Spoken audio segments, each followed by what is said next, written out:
આ સુંદર વળાંકવાળા અક્ષરો જુઓ. પહેલી નજરમાં તો કોઈ જટિલ કોડ જેવું લાગે, ખરું ને? પણ જો એમ કહેવામાં આવે કે આ કોડને તોડવાની એક ચાવી છે તો? બસ આજે આપણે સાથે મળીને ગુજરાતી લિપિનું આ જ રહસ્ય ઉકેલવાના છીએ. હવે જરા આના પર નજર નાખો. આ ક અક્ષર અને એની આસપાસ જે ચિહ્નો દેખાય છે ને, એ સમજો કે ગુજરાતી ભાષાનું હૃદય છે. ભલે કોઈ રહસ્ય જેવું લાગે, પણ આપણે સાથે મળીને જ આને ઉકેલવાના છીએ. તો ચાલો શરૂ કરીએ. તો એ ચાવી કઈ છે? એ ચાવીનું નામ છે બારાખડી. હા, બારાખડી. આ એક એવી જાદુઈ સિસ્ટમ છે જે ગુજરાતી લિપિને એકદમ તાર્કિક અને સુંદર બનાવે છે. અને આ રહ્યો એનો એકદમ મૂળભૂત સિદ્ધાંત. બહુ જ સિમ્પલ છે. એક વ્યંજન લો, એમાં એક સ્વરનું ચિહ્ન ઉમેરો, જેને આપણે કહીએ છીએ માત્રા, અને બસ તમને મળી ગયો એક નવો ઉચ્ચાર. ખરેખર આટલું જ સરળ છે. આ જ તો બારાખડીનો આખો પાયો છે. હવે આ સૂત્રને બરાબર સમજવા માટે આપણે એના બે મુખ્ય ભાગોને ઓળખવા પડશે. ચાલો તો પછી શરૂઆત કરીએ સ્વરના ચિહ્નોથી, એટલે કે માત્રાથી. તો સવાલ એ થાય કે આ માત્રા છે શું? એકદમ સરળ ભાષામાં સમજીએ. જ્યારે કોઈ સ્વર સીધો વ્યંજન સાથે જોડાય ત્યારે એ આખો નથી લખાતો, પણ એ ખાસ ચિહ્નનું રૂપ લે છે. બસ આ જ ચિહ્નને માત્રા કહેવાય. અને આ માત્રા છે જે વ્યંજનને પોતાનો અલગ અવાજ આપે છે.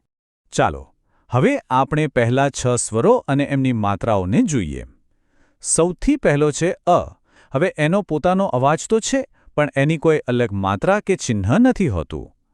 પછી આવે છે આ, જેની માત્રા છે એક સીધો લીટો.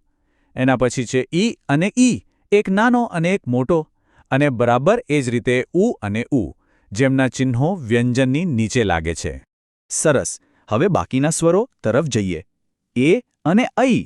આ બંનેના ચિહ્નો વ્યંજનની ઉપર લાગે છે. પછી આવે ઓ અને ઔ. અને છેલ્લે અમ, જેને આપણે અનુસ્વાર કહીએ છીએ, અને અહ, જે વિસર્ગ છે. આમ આ બધા મળીને 12 સ્વરોની આખી સિસ્ટમ પૂરી થાય છે.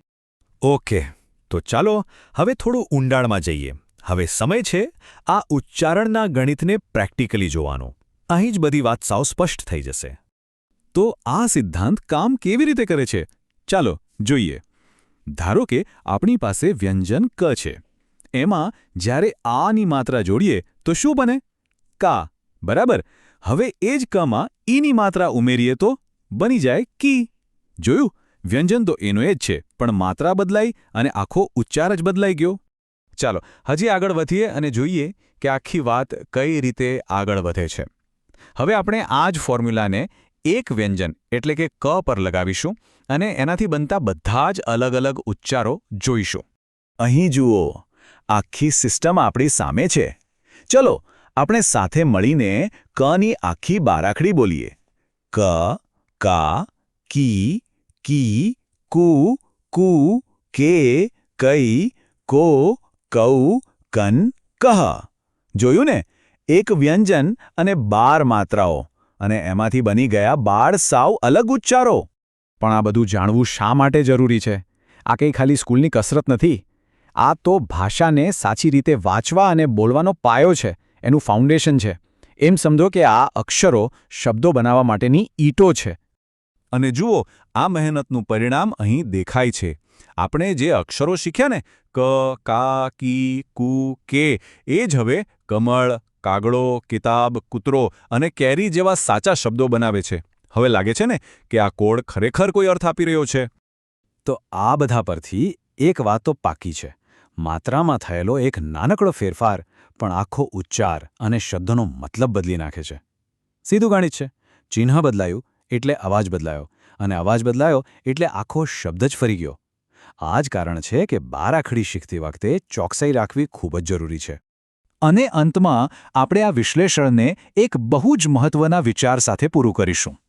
સાચું શીખો, સાચું બોલો. બારાખડી એ ફક્ત નિયમોની યાદી નથી, એ તો આખી ગુજરાતી ભાષાનો પાયો છે. આ સિસ્ટમ પર પકડ મેળવવી એટલે જ સાચો અને સ્પષ્ટ સંદેશાવ્યવહાર કરવો. તો હવે કહો, પેલો શરૂઆતનો જટિલ કોડ હવે થોડો સરળ લાગ્યો કે નહીં?